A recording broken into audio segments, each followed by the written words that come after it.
Ito ay ipagpalitan ng Diyos sa tao. Exchange, the great exchange, the great reversal. Okay. Sabi ni Jesus, sabi sa Bible lang, magpakumbaba at tataas. Palitan, natin pagpapakumbaba, kapalit na itataas tayo ng Diyos. Tayo ay Kanya i-exalt, itataas. Tayo ay Kanyang ipopromote. Tayo Kanyang pagpapalain. Mga kapatid, ang blessing hindi po pera lang. Lahat sa Bible, blessing. Salita ng Diyos, blessing. Prophecy, blessing. Lahat yan, blessing. No? Sabi nga, ang Bible ay salita ng prophecy. Prophecy yan. Lahat yan magaganap. Lilipas ang lahat at lupa. Kahit tudlit ng Bible ay hindi lilipas hanggat hindi marutupan lahat. At ang prophecy ay sinusubok. Kung ito'y mangyayari sa Diyos. Kung hindi, ito ay false prophecy. Amen? At walang libro na banal na may prophecy, Bible lang. Ang lahat ng religion, pag naglagay sila ng prophecy, babagsak lahat kasi walang magaganap doon. Sa Bible lang, naglagay ng prophecy, so siguro mga 1,000 na lang nang natitira ng prophecy ng ginagaganap. Daang-daang prophecy na naganap. Daang-daang hundreds na naganap ng prophecy na naganap sa Bible. Siguro mga 1,000 na lang ginagaganap. At ang Bible ay hindi bumabagsak. Ito pa nga yung libro na pinakasusunog. Gusto sunugin. Para siya gusto sunugin, gusto ubusin. Ganun ang Bible, gusto ubusin. Gusto mo masahin, gusto mo lang matira, pero hindi kaya sirahin. Sabagat sabi ni Jesus, ang sinasalita ko sa inyo ay Espiritu. Masusunog mo yung papel, pero yung Espiritu hindi.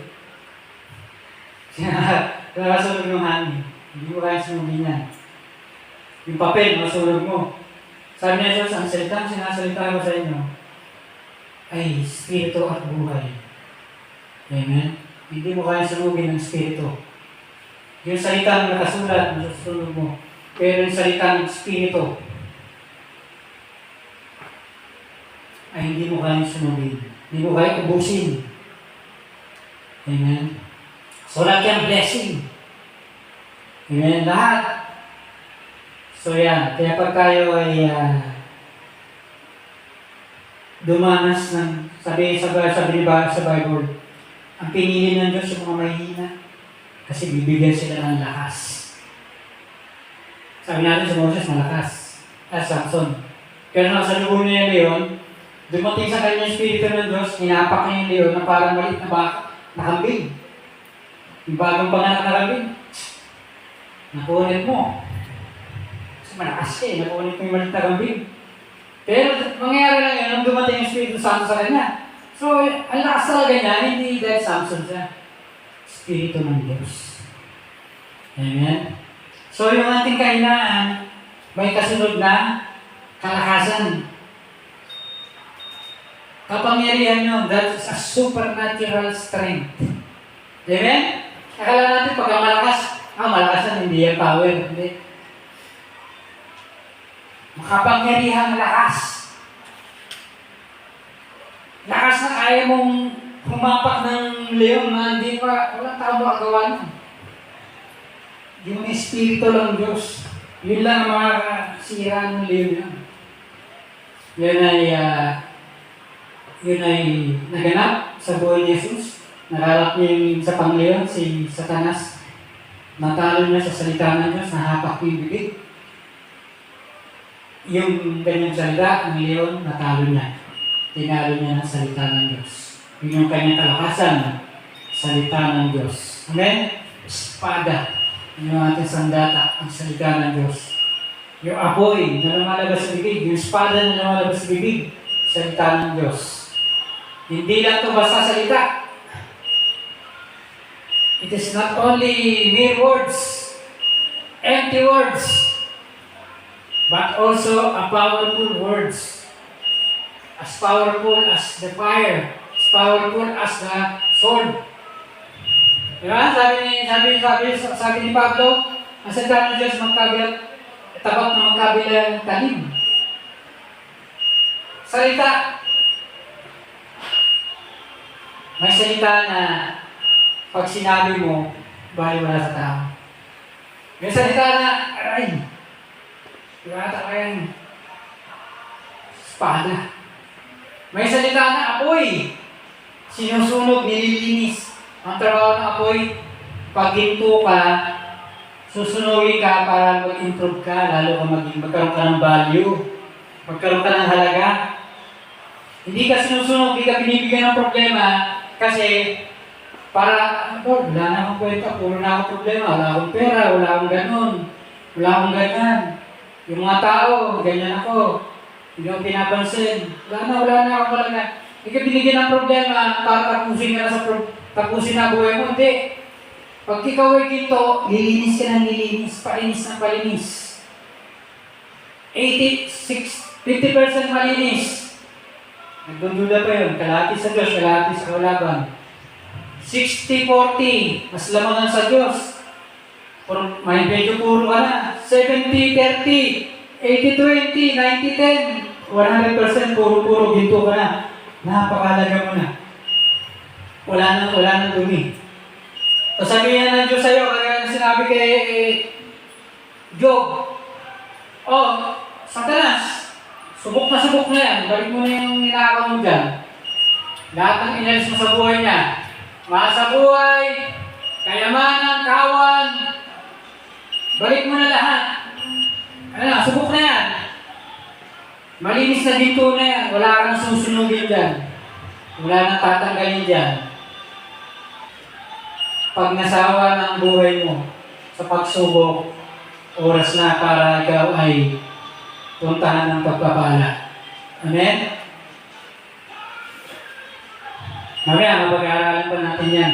Anong ibig sabihin ng Yeshua, Jesus Savior? Amen?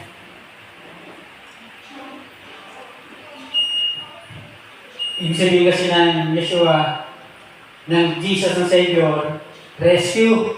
Ay, sabi na rescue? Nalulunod ka na, lumalamig ka na sa tubig, darating ang rescue mo. Amen? Hindi ka ni-rescue kasi wala pang nangyayari. May nangyayari na bago ka ni-rescue. Yun ang tawag doon kaligtasan. Ang tawag doon si Yeshua. Ang tawag doon kaligtasan. Rescue. Amen? Kaya, sabi nga ni Benny, sa puntong mamamatay ka na, mapapakita na ang Diyos. Amen? Pag puro bugbog ka ng problema, tapos kaya mo ba, hindi pa siya magpapakita. Pero sa puntong mamamatay ka na, hindi ko na talaga, huling hininga ko na to. Panginoon, huling subo na to. Mamaya, patay na ako, bukas, patay na ako. Gaya na sinabi ng balong kay Elijah. Ito, huli na to. Bukas, puti na namin ako. Huling subo na to. Huling gangis na to. Huling arena na to. Amen? Pero nagpakita si Elijah na sumisimbolo kay Jesus. Rescue. Amen? Pag hindi pa yung huling subo, hindi pa siya magpapakita sa'yo, kaya mo pa. Yung matandaan yung tataas yung kamay, dadamitan, bibigyan ng damit na ayaw niya, dadalhin sa lugar na ayaw niya. Sabi rin yung kamatayan. Pero nagalaw pa, tawag sa kanya, kamatayan, dadalhin sa lugar na ayaw niya. Mga kapatid, yun yung huli. Hindi lahat ng matanda, ganun. Kahit bata, pag may surrender, may submission. Yun yung palitan ng huling pagkakataon, huling subo, huling puntong mamamatay na siya. Yun ang surrender. Ang tupa gano'n Pag wala, ang tupa pag nasa gilid ng bangin, galaw ng galaw, pagkawala sa akin, wala na akong magagawa rin. Wala na akong alam na gagawin, wala na akong diskarte, tatayin ka na yung tupa. Ang gagawin ng pastor, susungkitin na siya ng panunggit na kahoy. Kanyang, tungkod. Yung paletter niya yun, susungkitin na kanyang balika. Kasi pag galaw pa yan ng galaw, pag sinungkit yan ng pastor, malalaglag. Amen? Yun yung kamatayan na kailangan makita sa'yo. Surrender. Submission. Amen? Gandahin natin request. Oy, ganito ha. Buhay ka pa. Magandahin mo request namin diskarte. Pero pag nanahimik ka na, hindi ka na nagsasalita gano'n. Kaso sabi ni Jesus, ng pastor, sumpitin na yan. Wala na yung diskarte. Meron na siyang death likeness. Ang patay, di na nakilos. Wala na sinasabi. Amen? Yung ating kalungkutan magiging kaluwalhatian, great into glory. Yung ating kahinaan magiging lakas, weakness unto strength, into strength. Yung kahihiyan magiging karangalan, shame unto honor. Alam si Jesus, sinawalan eh. Alam sa Book of Acts, walang sino mang pangalan. Sa New Testament, sinabi ng Panginoon, sino mang pangalan sa ilalim ng langit. Sukat ikaligtas, pinakamataas na pangalan, kundi ang pangalan ng Jesus. Ang lahat, magsasabing Panginoon, lahat ng labi, kahit diablo, kahit lahat ng tao, lahat ng tuhod luluhod. Ito, inugwaran to sa krus. Pero, naging karangalan. Maliit na panimula, naging dakilang tagumpay. Gaya ni Gideon, 32,000 sundalo, naging 10,000. 32,000, marami daw. Naging 10,000, marami pa rin, kasi 300. Natalo nila yung kalaban na wala, kasi dami, hindi na raw kaya bilangin. 1, 2, 3, 4, hindi mo na kaya bilangin yung kalaban. Daming problema, daming kalaban. Daming pangangailangan, daming ganito, ganyan. Pero nanalo. Amen? Isipin mo yung kalaban, problema. Alam mo, malakas na ang loob mo sa problema kasi Kristiyano ka. Hindi ka Kristiyano, ako, talaga ng patay. Oo. Ano wala kayo sa akin? Ang lakas lang ang loob mo dahil Hudyo ka, dahil Kristiyano ka. Kung hindi ka Hudyo, di ka Kristiyano, talaga ng patay. USA, marami nagpapakamatay. Korea, Europe, Germany, USA, Japan, Korea. Yung Japan hindi naman ganun ka Kristiyano. Ang Kristiyano sa buong Asia, Pilipinas. Hindi siya ang pinakamaraming nagpapakamatay sa Asia, Japan. Yun yung maunlad. Ako sabi, kailangan ko nito, Lord, kailangan pagpalain mo ko, pera. Yung Japan, mayaman, bakit ganun? Sila pinakamaraming nagpapakamatay. Amen? Hindi pera. Di ba? Yung sabi hindi kailangan ng pera. Pero, mga kapatid, napakaganda ng Pilipinas, hindi siya yung pinakamarami nagpapakamatay. Kasi siya ay Kristiyano. Amen? Siya may nahuli, siya yung mauna, pagdating ng panahon. The prophecy din yan. Ano mangyayari sa Pilipinas? Amen? At ang blessing hindi lang sa pinansyal. Lahat sa Bible, lahat ng bagay, napakarami dyan, blessing yan. Makikita mo sa Bible.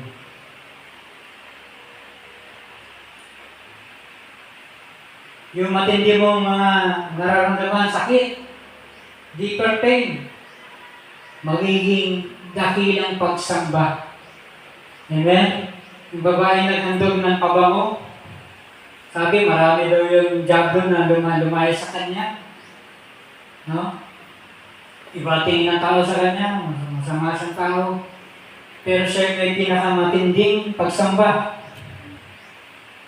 Kumpara doon sa nag-invite sa kanya doon. Isang Pariseo na kitungin na tatay ni Judas Iscariote. Si Iscariote, yun din, sabi niya, sayang, ano ba itong binigay niyo pa mo? Sayang ito, binigay ka sana ito. Tutulong sa mahirap. Yung pala, hindi pala yung talaga purpose niya. Kunin yung pera, ilagay sa bag niya. So, itong ginawa ng babae ito ay Ano pala to? Malaking pagsamba pala itong ginawa to. Bagamat mga tao dito, iba tingin sa kanya, sa tingin nila, isang tao yun. Pero siya pa yung may matinding pagsamba, paglilingkod kay Jesus. Yung ating kahinaan magiging kalakasan, kagaya nga kay Samson. Hindi niya kayang wasakin yung leon, pero dahil bumaba sa kanyang Espiritu Santo, nahapak niya yung bibig ng leon na parang maliit na kambing lang, bagong panganak na kambing. Yung imposible magiging kababalaghan. Amen? Mga bagay na imposible, mga tungkol sa karamdaman, ay magiging kabulian, kakailay siya. Ay maniwala ng lalaking opisyalis na nakasandal sa tungkod ng hari. Sabi ni Elisha, ang mga pagkain ay magiging napakamura. Hindi niniwala. Sabi ni Elisha, makikita mo, gabi maranasan. Yun ang masaklap eh. Pag hindi ka naniwala, hindi mo siya mararanasan. Ano? Ang daming records eh. Ay, ganito, ganyan. Ay, hindi totoo yan. Hindi ako niniwala yan. Kailangan makita ko muna. Hindi, makikita mo, pero may maranasan. Ang daming sinasabi ng lalaki. Dahil lang siya nakasandal sa tungkod ng hari, para na siyang hari. Pero wala, sumandal ka sa Diyos. Huwag sa taas sa taong may ranggo. Sumandal ka sa Diyos, hindi ka mawawala ng magandang lugar. Amen? Yung lalaki na nandun sa gate, nalaman ng mga tao nandun, takbuhan yung mga kalaban. 4 na kito may pumunta ron, takbuhan yung mga kalaban. Nalito, andun, nagkatuman dito, pagkain, mga sandata, andun, nalito yung mga kalaban. Nalaman yung mga tao sa loob ng syudad, nagtakbuhan, nadaanan yung lalaki mo na hindi naniniwala, nakasandal sa tungkod ng hari. Hindi naniniwala, nadaanan siya, nasagasahan siya, namatay siya. Nakita niya yung pagpapala, hindi niya naranasan.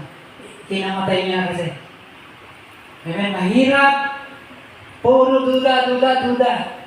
Tandaan natin, paano ni Moses?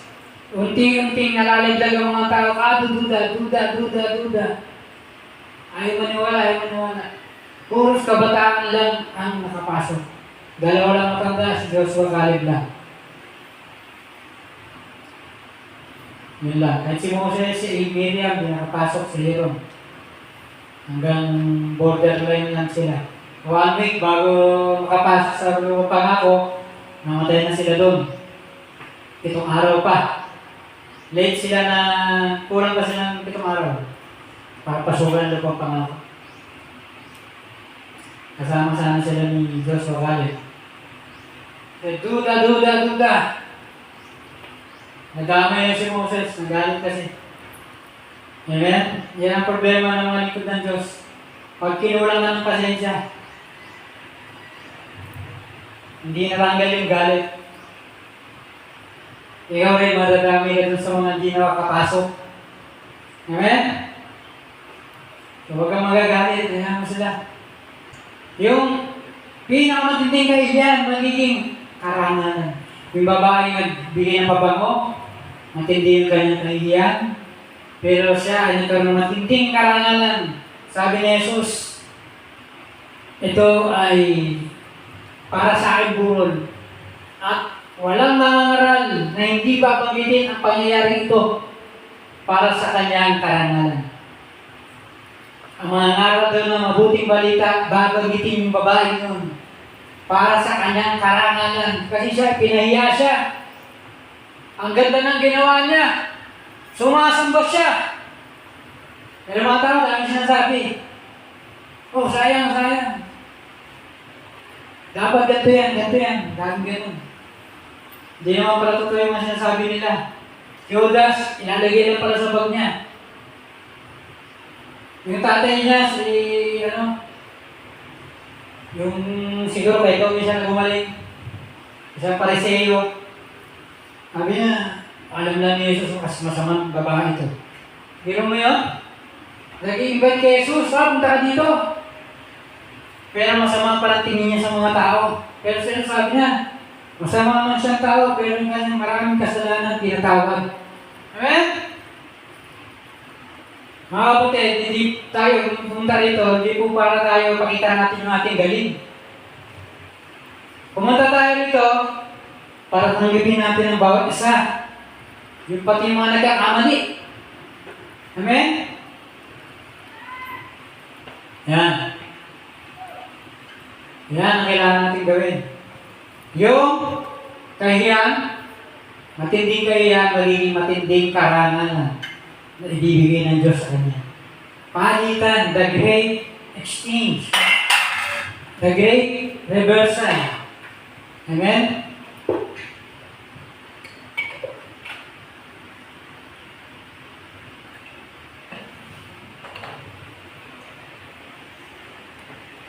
Yan.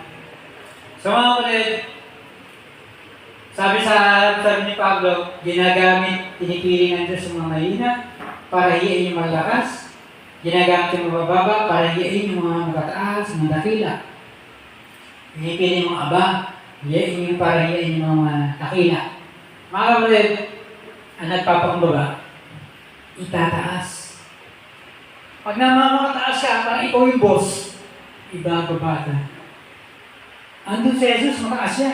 Pero parang nangyayari siya pa yung ibinababa. Si Jesus ay ito na yung ating kapahingahan.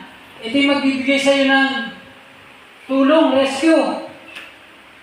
Sabi nung nag-invite, tatay ni Judas, kung alam lang niya itong babae itong nagbigay ng pabango, masamang babae ito.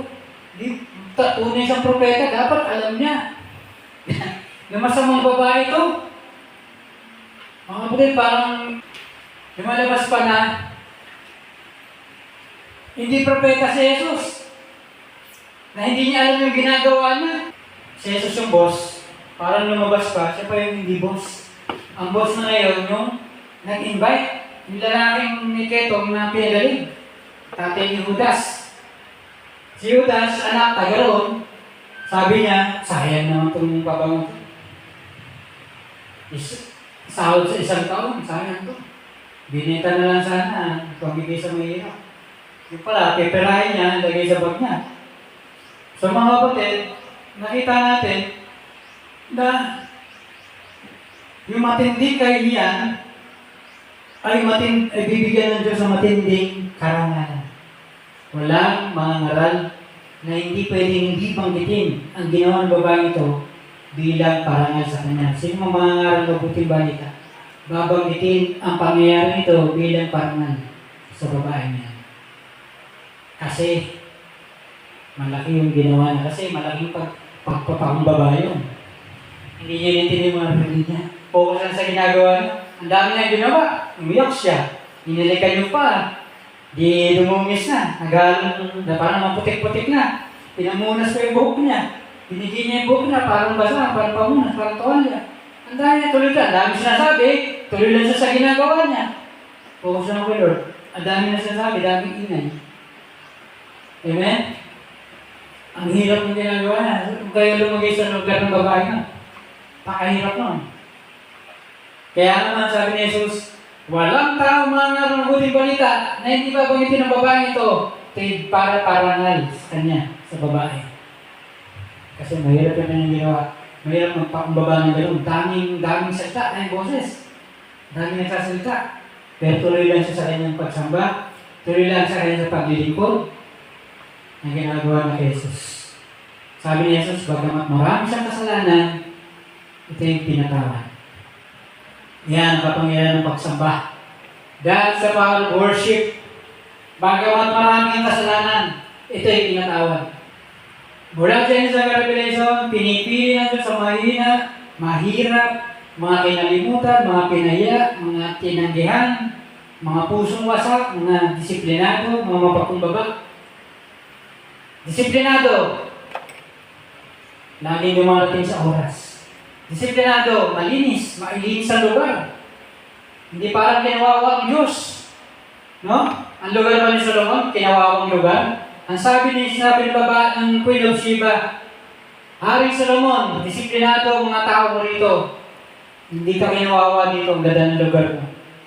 Ang ganda ng mga tao mo. Disiplinado lahat. Hanggang sa mga manggagawa. Hanggang sa opisyalis. Mga panamit. Lahat. Kakalahati lang na nabalitaan ko sa nakita ko dito. At yung babaeng Reyna ng Shiba, nagbigay na tayo ng mga kapatid, pag tinaas natin si Jesus, damay ka sa pagpapala. Amen? Pare-pareho tayong pagpapalain. Kaya di tayo binibigyan. Wala siyang magandang balita na nakikita sa atin. Yung mga dumarating sa kalagitnaan natin. Ha? Kailangan na yung salita ng Diyos na rin natin, pinamumuhay natin, habulin ka ng pagpapala. Pero kung papasok dito yung salita ng Diyos, pasok sa kanan, lalabas sa kaliwa, wala. Wala mong sasabing, Panginoon, ang balitang narinig ko kakalahati lang sa nakikita ko dito. Pero pagka tayo ginagawa natin ang salita ng Diyos, kalahati lang ang kanilang balitaan mga napunta rito ay kalahati pala yung nabalitaan nila pag sa nakita nila.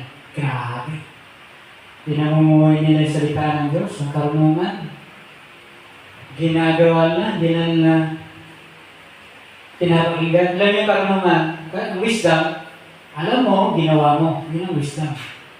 Alam mo siya, ginagawa mo. Ang understanding, naunawaan mo lang, pero hindi mo ginagawa.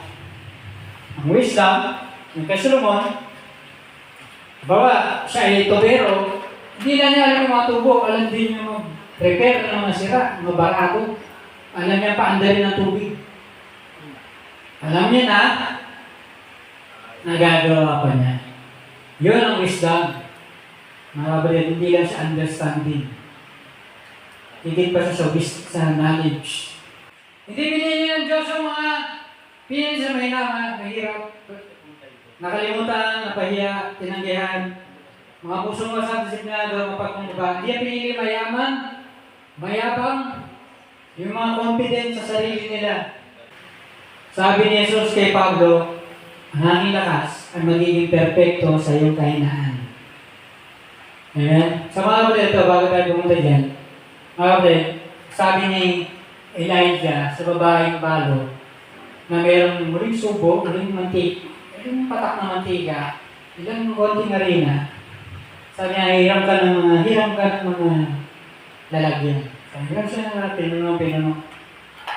At hindi ito nga matatapos yung arena, yung langis. Mga kapatid, yung mga sisidlan, yung mga pumupunta sa lugar mo, hiram lang yan. Huwag mo sabihin, ang dami ng mga banga na dumalo dito, dami na, puno-puno, libre-libre din. Hiram lang yan. Mananatili ang bilang kapag hindi natapos ang langis, ang revival ng anointing. Amen? Pag tumigil ang langis, makita mo talaga yung mga lalagyan niya, mga dumalo na yan. Hiram lang talaga yung mawawala yan. Mauubos din yan. Hanggang hindi tumitigil ang langis, ang revival, ang Holy Spirit, mawala mo yung mga banga na yung ipapalit. Laging libo-libo yan, may tandaan yan. Kaya nung sa Buko Box, 200 taon lang, Kristiyano yung buong mundo. Ngayon, 2,000 taon na, kalahati pa lang Kristiyano sa buong mundo. Bakit? Natapos ang langis. Yung hiniram ng mga banga, nawala din. Hindi na natiling membro. Hindi na natiling andyan sa'yo. Nawala din kasi hiram lang. Mga kapatid, pinagkatiwala lang sa'yo yan. Hindi sa'yo yan. Sa'yo yan, pag laging tuloy-tuloy ang langis. Sa'yo yan, pag tuloy-tuloy ang anointing revival. Hindi mawawala dumadalong banga. Napupuno, napupuspos. Pupuno ng langis. Amen? Yan yung humiram ka ng banga. Bitahan mo sila, hiramin mo sila. Hiramin mo tenga nila. Puspusin mo sila, punuin mo sila. Punong-puno. Mga pala, hindi ka mawawala ng dadalo. Hindi mawawala ng banga. Ang dami ng dadalo sa'yo. May mawawala, nababalik. Amen? Amen. Ang usapan nandyan eh, may lunch man darating. Para lagyan sila, punan sila, puspusin sila. Yan ang tanong eh. May revival pa ba? Noong revival, ang mga tao, prayerful. Ang mga tao, mapagmalasakit sa isa't isa. Kahit kanin lang yan, kahit kamatis, kain tayo. Amen? Ngayon mga kapit, fried chicken na yung nasa mesa mo, wala pa pumunta sa'yo. Ang tanong, may revival ba? Ang tanong, meron bang langis? Mga kapatid, Espiritu ng Diyos kailangan natin. Hindi ka confident sa sarili mo, maraming ganito, may ganito, may ganyan ako. Pero mga banga, walang dumarating ng banga, walang membro. Walang napunta sa'yo, walang napupuspos. Paano mapupuspos? Wala nang langis, wala nang Holy Spirit, wala nang revival. Amen? Dati, nung revival, prayerful. Punta rin, punta lang, pray. Mga tao na galing. Ngayon, mga kapatid, wala. Dati, dami na, Dati, nakita ko vision, nakita ko langit, nakita ko impyerno. Ngayon, wala na ganun. Walang langis. Walang revival. Amen? Mga tao, ibig na mag-init, nalalamig. Amen? Mga kapatid, kailangan langis. Kailangan revival ng Holy Spirit. Amen? So sabi niya, Jesus kay Pablo, ang aking lakas ay magaganap sa iyong kailangan. Dati na nagka-revival, 1996. Walang ganito, walang ganyan. Gitara lang, tsaka mic. Amen? Hindi ka confident sa sarili mo. Ang dami yung ganito, dami na kagamitan, dami namin ganito. Dati wala kang lugar. Amen? Bahay-bahay lang. Okay, sabi ni Jesus sa lalaki na sa tao na pumunta sa langit na binig sa lupa. Sabi niya, sa huling panahon, magkakaroon ng mga revival, mga sikreto lang, di masyadong hayag. At magaganap yun nasa Book of Acts, bahay-bahay. Amen? Bahay-bahay. Ito, ginagawa natin dito, bahay dito. May mga bahay dito sa paligid na nakikita tayo, narinig tayo. Pero talaga bahay-bahay ang pupuntahan mo. Hindi ka lang natutulog, hindi ka lang nanatili sa isang lugar, tatago, lalabas ka sa mga bahay-bahay. Pupuntahan mo sila. Amen? Hindi mo antay na nangamatay na sila, tsaka mo sila pupuntahan. Nakatay na nililigtas buhay. Bago sila mamatay, hindi yung patay na bago nililigtas. Amen? Huwag mo antay mga matay yung mga yan. Amen? Ngayon pala, nasa anino sila kamatayan. Huwag mo nang antayin. Mga matay ka yan, bago mo puntahan. Amen? So mga kapatid, bahay-bahay. Huwag mo nang antayin. Puntahan mo na, may namatay na ito, puntahan mo. Napapabayaan mo na sila. Huwag mo nang antayin, may mamatay pa. Bago sila puntahan. Ito nga mga nakaraan, nakakita ko mga video, mga estudyanteng lalaki, pinagbabaril mga estudyante, kaklase, may mga namatay. May nakita kong video, babae, dalagitang babae, high school, pinagsasaksak yung mga babae, pati lalaki, na namatay. Grabe yung mga panahon natin ngayon. Nag-viral yan. Grabe. Nagawa ng mga violating pelikula, games. Kaya mga kapatid, huwag mo nang antayin, mga matay pa yan bago mo puntahan. Nasa anino na namatayan yan. Kahit ako lang sa klase, pumapasok, hindi sila bulakbol. Pinagtutusok, namatay. Nananahimik, hindi. Pumunta nga rin, hindi nga bulakbol, nanaksak naman. Hindi nga bulakbol, andun, pumapasok, nasaksak naman. Di ba? Mga kapatid, sa atin sisimilin yung mga dugunan. Kaya mga kapatid, meron pong ang paraan ng Diyos, kabaliktaran sa tao. Gusto ng tao, Lord, pag binigyan mo ako nito, maglilingkod ako. Pag may sasakyan, may building, may ganito, lahat ng kailangan ko, binigyan mo maglilingkod din. Sa Diyos, baliktad, magpakumbaba ka. Wala kang ganito, wala kang ganyan. Sige, isa lang ang talento mo, gamitin mo yan, paramihin mo yan. Yung isa, maging dalawa. Amen? Ang konti, nakakatawa, okay lang. Mas pinagtatawanan ka, itataas ka ng Diyos. Amen? Binabaliwala ka, wala kang ganito, wala kang ganyan. Tataas ka ng Diyos, unti-unti. Yung isa, maging dalawa, magiging apat, yung apat, magiging 8. Yung 8, magiging 16. Amen? Ilang proseso, yung isa, dinigyan mo kami ni 6. Magiging 12. Yung 5, magiging 10. Magiging 20. Marami itong mga proseso, may nararating ka rin. Pag nadoble yan. Mamaya, maradalaan natin, double for your trouble. Nasa Bible yan. Pag meron kang trouble, dodoble ng Diyos ang hawak mo. Dodoble ng Diyos ang pagpapala mo. Yung binibigay ng Diyos sa'yo. May verse yan sa Old Testament. Double for your trouble.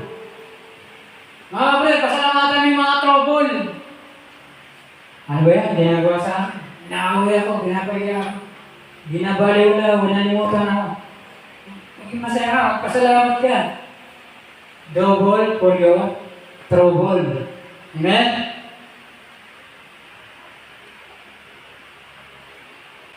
Kaya baliktad. Baliktad ang sa tao at sa Diyos. Kung dumarating ang Diyos sa Jesus, sa puntong mamamatay ka na. Kapag kaya mo pa, di ba siya pupunta sa'yo? Amen? Pero, dapat makakitaan ka rin ng katapatan. Bibihirahin ka pa. Amen?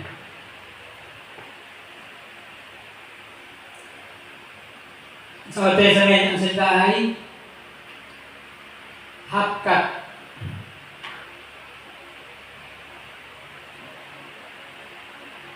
Ibig sabihin, babalik ka rin, i-reverse. Babaguhin ng kumpleto.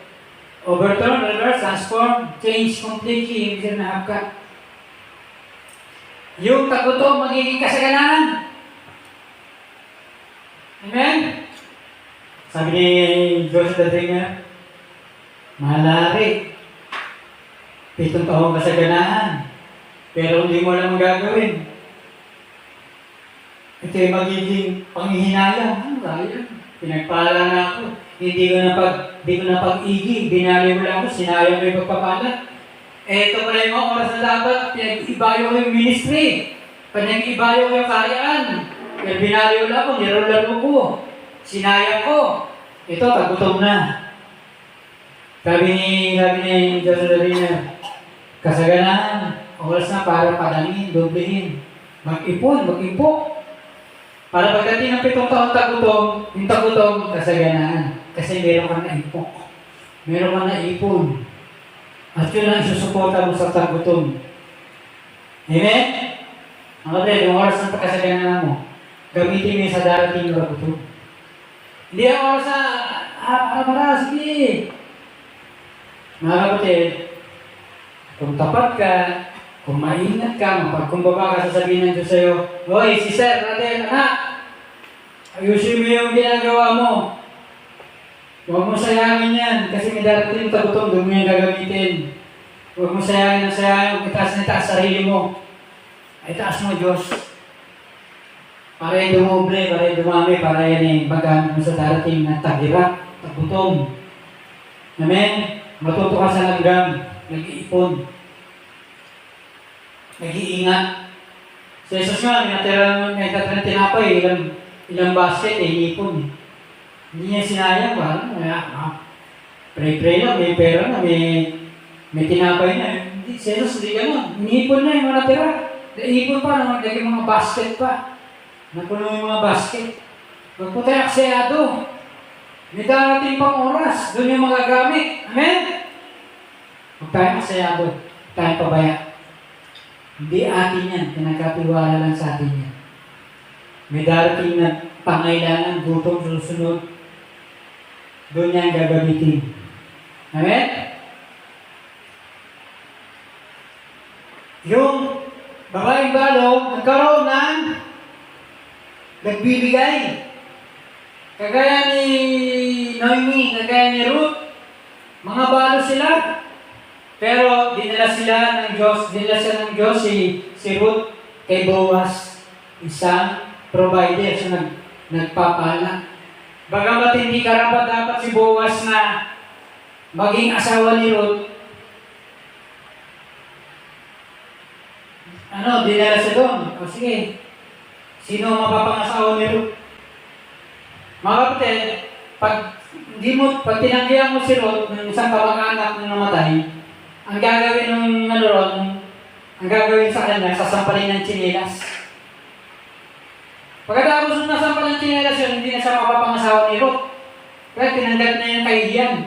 Dahil tinanggihan niya si Ruth, asawa ng kanyang kamag-anak.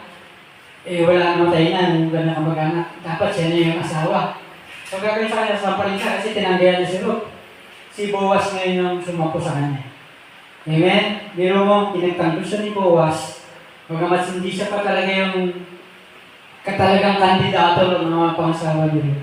Siya yung napangasawa niyo. Siya yung mayaman, siya yung pinagpala, naging pagpapala siya kay Ruth, tsaka Noemi. Amen? Ang gusto niya yung Noemi, pangalan mo na Mara, mapait. Kasi puro na sila problema.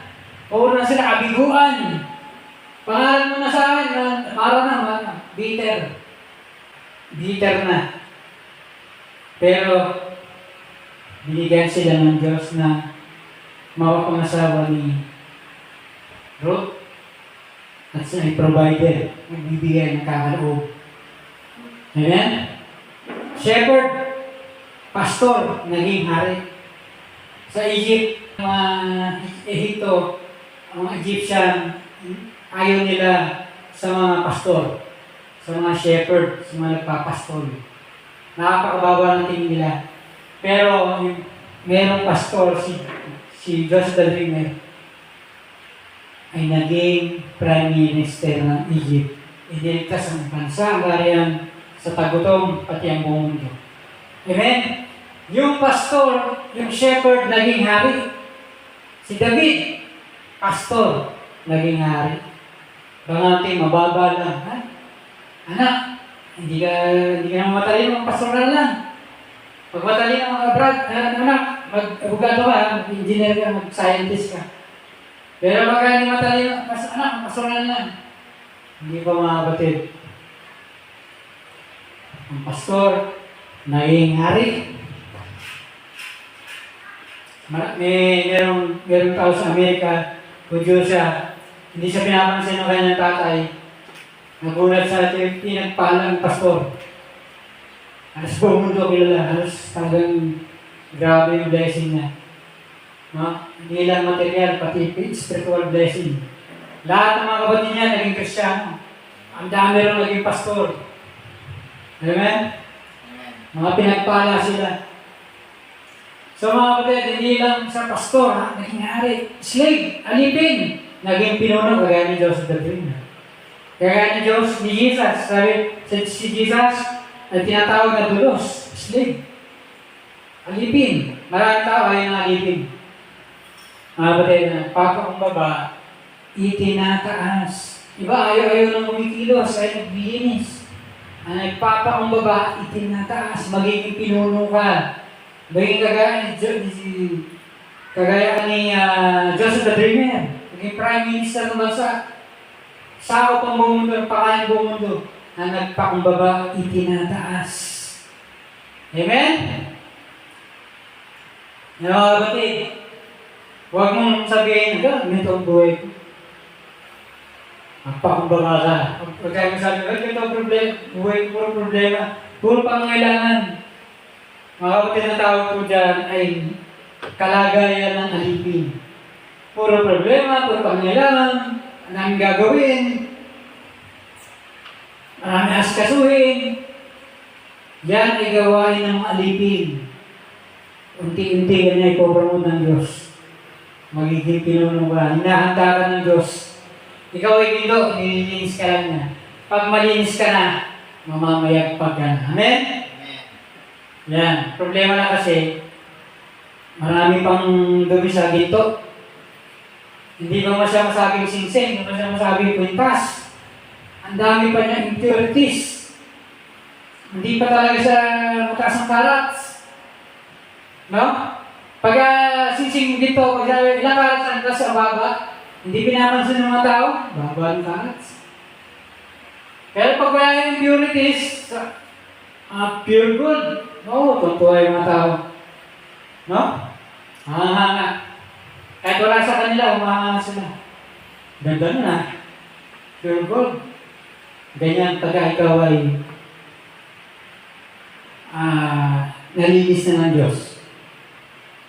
Alam mo, doon sa kabilang lugar, kabilang nayon, meron doon lingkod ng Diyos.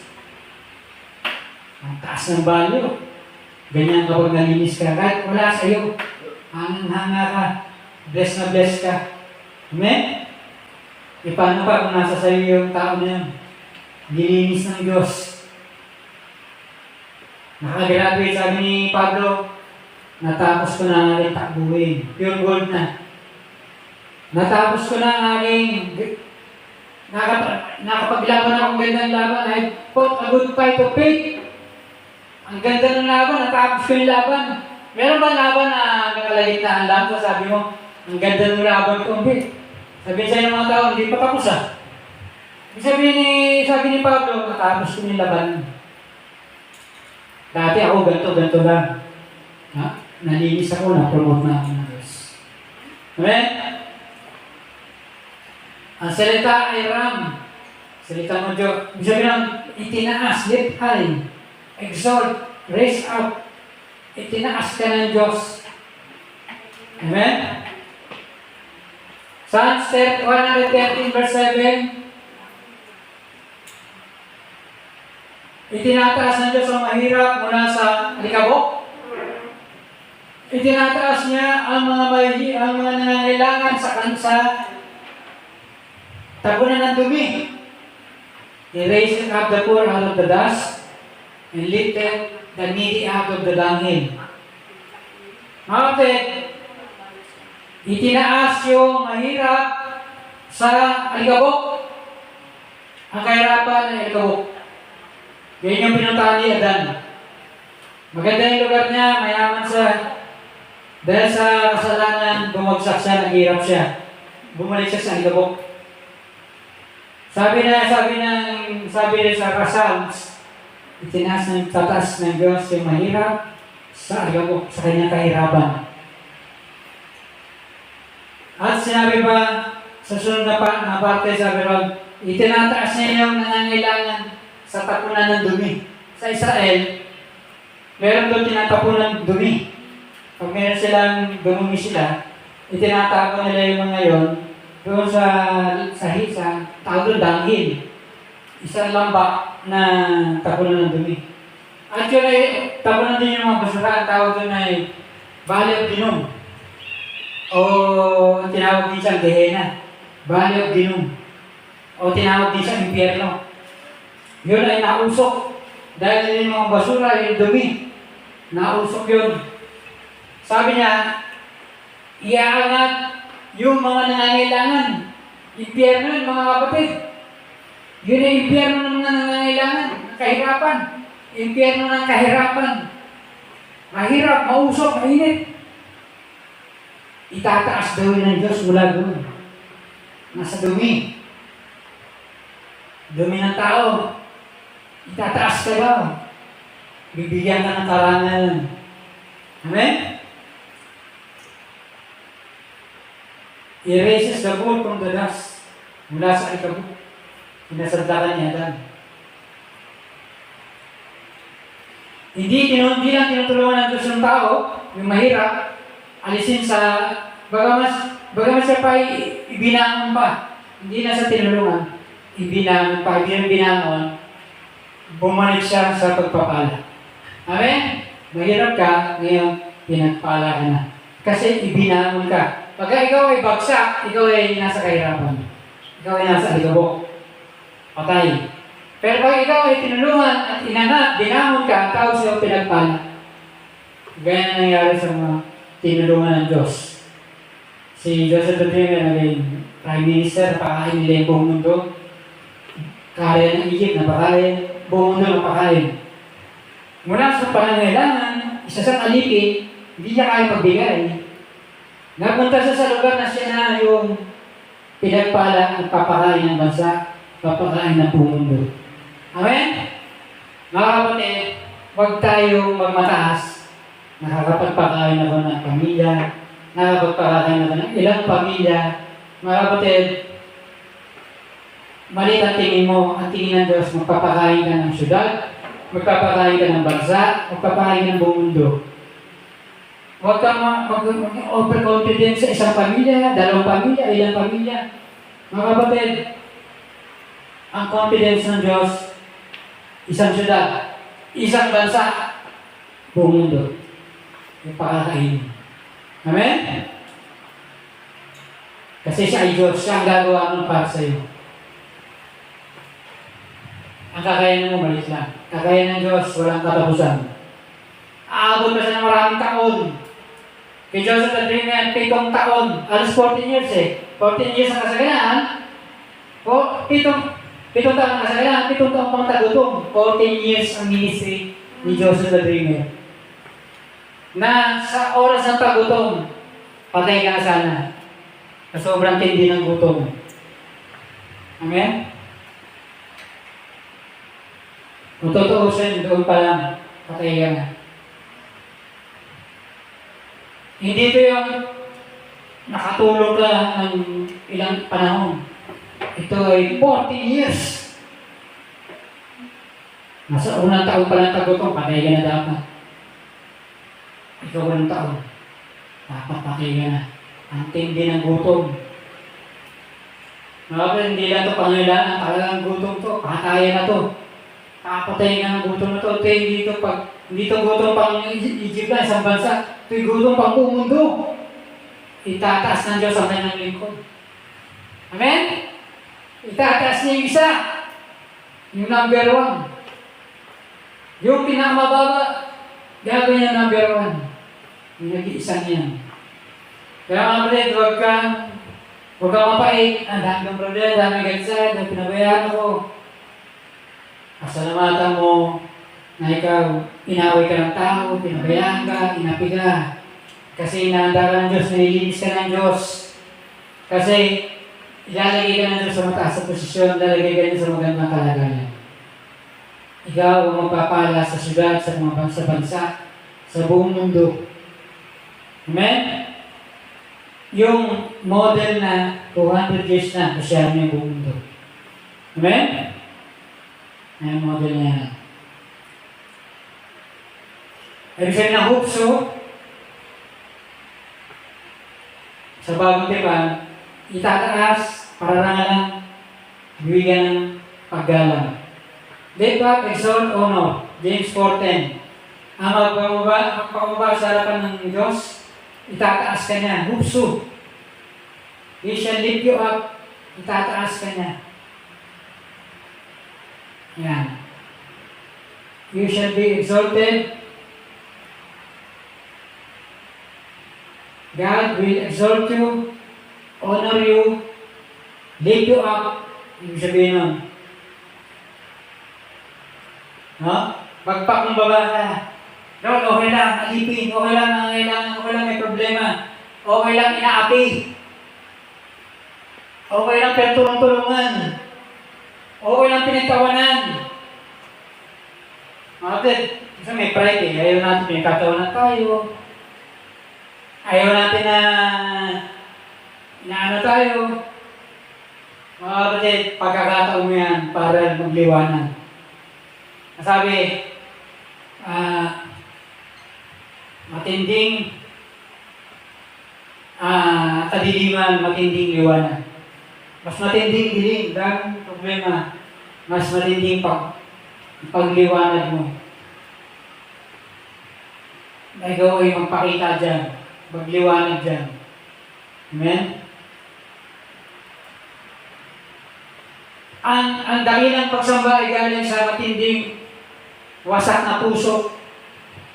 The greatest worship comes from deepest brokenness. Matindi yung wasak na puso.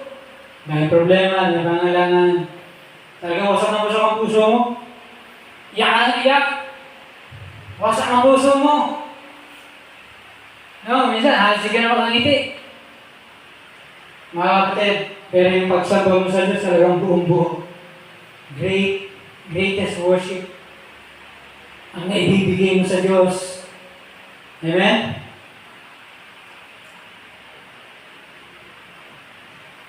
Ang nagmamahal, may maraming naibibigay. Yung babaeng nagbigay ng pabango.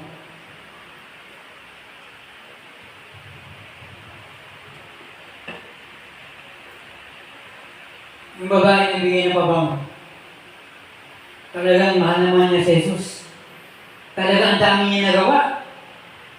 Inalikan niya yung paa ni Jesus. Umiiyak siya. Nabagsakan ng luha yung paa. Parang nagpuputik na, pinunasan ng buhok, binigay niya ng buhok para pamunas. Pinalik-halikan niya na ba yun? Tapos, binigay niya pa ng pabango. No? Talagang paglilingkod, dami niya binigay. Ayun yung isang taong sweldo. Talagang, alam mo, pagmahal niya, naibibigay niya lahat. Kaya, pagwasak ang puso mo, mahal na mahal mo siya. Ang daming magagawa, ang daming ibibigay. Wasak ang puso niya. Ito yung nagpatawad sa akin. Ito yung tumanggap sa akin. Ito yung makakatulong sa akin. Talagang pinaglingkuran niya. Habang ibang iba, pinabaliwala si Jesus. Kung alam lang ni Jesus, kung talagang propeta to, dapat alam niya masamang babae to. Propeta, ginagawang hindi propeta. Amen? Sabi naman ni Judas,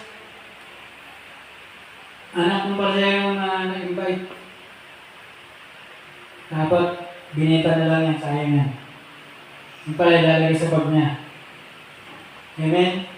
Maganda yung ginagawa ng babae, maganda yung ginagawa ni Jesus. Para sa kanya, hindi maganda yung nangyayari. Yung pabango, binigay yun sa paa, sayang. Dapat hindi na sa paa. Dapat binita na lang yan. Tapos may malalagay sa bag niya, sa sarili niya. Yung magandang bagay, para sa kanya hindi maganda. Kasi hindi nila mahal si Jesus. Hindi nila pinahalagaan si Jesus. Hindi nila pinaglilingkuran si Jesus. Sabi niya, sayang sila, para yan sa burol ko. At wala mga ngaral ng mabuting balita na hindi ito babanggitin bilang para na sa babae sa kanya. Amen? Ang babae ay makasalanan. Sinabi ng babae, kung alam lang nila, alam lang ni Jesus na siya mong babae. Ang propeta sa dapat alam niya. At maraming demonyo raw lumabas na sa babae yung pinalayas. Yung diablo sa kanya. Siya isang masamang babae. Pero bagaman sinabi ni Jesus, bagaman marami siyang kasalanan, siya'y pinatawad sapagkat siya'y nagmahal ng sobra. Their sin, which are many, are forgiven. For she loved much. Kasi ang laki ng pagmamahal niya. Kasi ang dami niyang nagawa. Gawain ng pagmamahal. Inalik-halikan niya. Niluhaan niya. Pinunasan ng buhok. Binuhusan pa ng pabango. Hindi tumigil ang kahalik. Sabi ni Jesus, hindi yan tumigil ang kahalik. Ikaw, dumating ako, di ka humalik. Hindi mo ako inalikan. Sabi niya dun sa nagsabi na, alam na niya, mas mga babae yan. Nakita niya yung babae, yung sarili niya, hindi nakita. Kasi hindi nahalik. Hindi niya pinalaga ng Panginoon. No? Si Simon the Pharisee, ate ni Judas, nag-imbita, hindi nagbigay ng tubig para linisin yung paa kasi marami. Pag naglakad dyan sa labas, sandals, marami paa. Hindi nagbigay ng tubig para hugasan ng paa. Hindi nagalit, hindi nagbigay ng langis. Yung babae nag-malik at nagbigay ng langis na mabago. Sa buong taong sahod.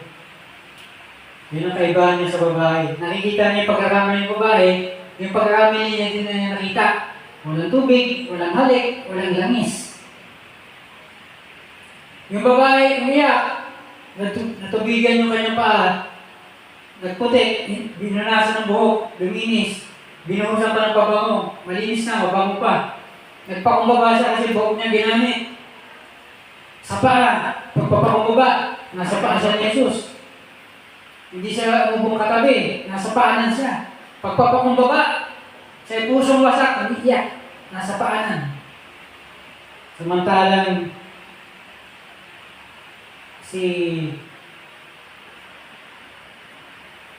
yung lalaki na yun, si Simon the Pharisee, nakita niya gumaling, pinagaling ni Jesus. Tatay ni Judas, Iscariote, walang binigay. Iniisipan niya masama yung babae. Samantalang siya yung nandun sa ganung kalagayan. Wala siyang binibigay, wala siyang paglilingkod kay Jesus, wala siyang binibigay, wala siyang pagmamahal kay Jesus. Wala koneksyon. Parang nandun siya na wala siya. Nandun ka, magbibigay ka ng tubig. Nandun ka, maghahalik ka. Nandun ka, magbibigay ka ng langis. Andun siya na parang wala siya. Parang absent din. So mga kapatid, nakita niya yung babae na nagawa yung dapat gawin. Pero yung sarili niya, hindi niya nakita. Yung kanyang pagkakamali. Nakita niya yung pagkakamali ng iba. Amen? Huwag natin gagawin niya. Sabi ni Jesus, Luke 7:44-46, hindi mo ako binigyan ng tubig. Hindi mo binigyan ng halik. Hindi mo binigyan ng ulo ko ng langis. Para i-anoint mo. Ang babae ito, nilagay niya na pabango, yung aking paa. Inalikan niya ako. Inugasan niya ng luha niya. Yung aking paa, pinunasan niya ng kanyang buhok. Binigay ng babae ang lahat-lahat. She gave everything. Her worship became unforgettable. Sabi ni Jesus, babanggitin ang mabuting balita, babanggitin ang pangyayari nito ng mga ngaral bilang parangal sa babae. Her worship became unforgettable. Hanggang pinapangarap salita ng Diyos, babanggitin ang pangyayari nito bilang parangal sa babae ito. Amen? Her worship became unforgettable. It became unforgettable. Ang malaking pagpapatawad ay galing sa malaking pagsamba, malaking paglilingkod, malaking pagmamahal. Huwag mo sabihin, bait ko, banal ako. Mga kapatid, naglilingkod ka ba? Nagmamahal ka ba? Ginagawa mo ba yung bagay na hindi ginagawa ng iba? Yung mga tao andyan pero parang absent. Dumating pero hindi nagbigay ng tubig. Dumating siya pero hindi nagbigay ng halik. Dumating siya pero hindi nagbigay ng langis, anit yung ulo. Parang andyan pero parang wala naman absent. Mga kapatid, yan dun yung kapatawaran. Galing sa malaking pagsamba, galing sa malaking pagmamahal na ginagawa natin kay Jesus. O tayo pa yung marami tayong kondisyones. Dapat ganito lang ha, ganyan lang, ganito lang, maliit lang, konti lang ha. Maiksi lang, kakatiting lang, mga ganun. Kasi itong si Joseph, itong itong katawin na to kanina, na Pariseo, wala namang binigay. Napakalimitado lang. Wala talaga zero binigay. Nakita niya pa yung babae, may pagkakamali. Samantalang yun lahat binigay niya. At sabi, pag nangaral ang mga ngaral, yan ang babanggitin. Parangalan yan. Hindi na parangalan yung Pariseo na yun. Ang daming sinasabi. Siya ay nakalimutan na. Yung babae ngayon na sinasabi, ito, daming mali nito. Dahil pagkukulang nito, dahil ganito, dahil sa papalayan dapat itaas. Huwag niyo kakalimutan yan. Pag naaral Bible, bagitin yan. Para nalang ng babae niyo. Sa papalayan hindi kakalimutan. Amen? Siya si Mary Magdalene. Kapatid ni Lazaro, kapatid ni Martha. Mahilig makinig ng salita ng Diyos. Amen? Lagi sa paanan ni Jesus.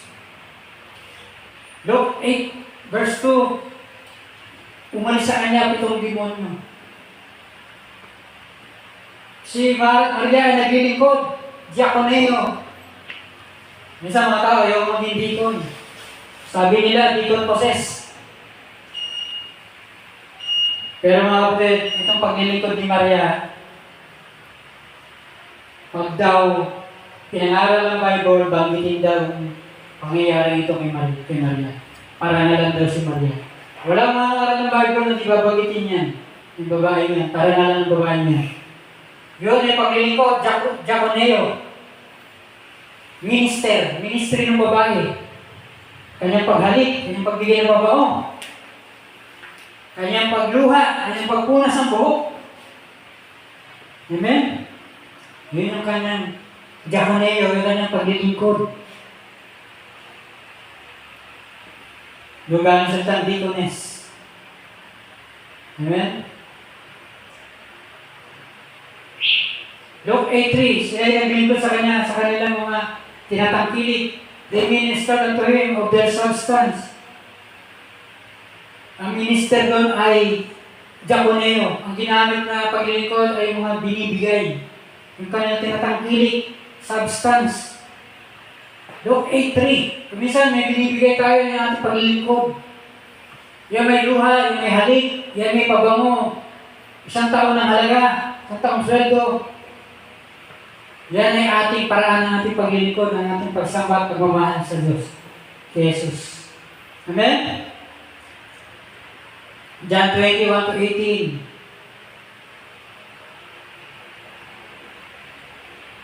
Naging isa siya sa tapat na lingkod ni Jesus, tagasunod ni Jesus, hanggang si Jesus ay mapako sa krus.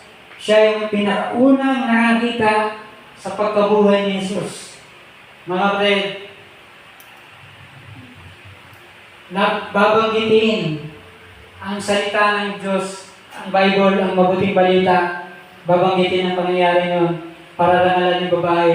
Hindi lang yun siya pa yung nakakita, unang nakakita ng muling pagkabuhay ni Jesus. Si Jesus namatay, si Jesus nabuhay.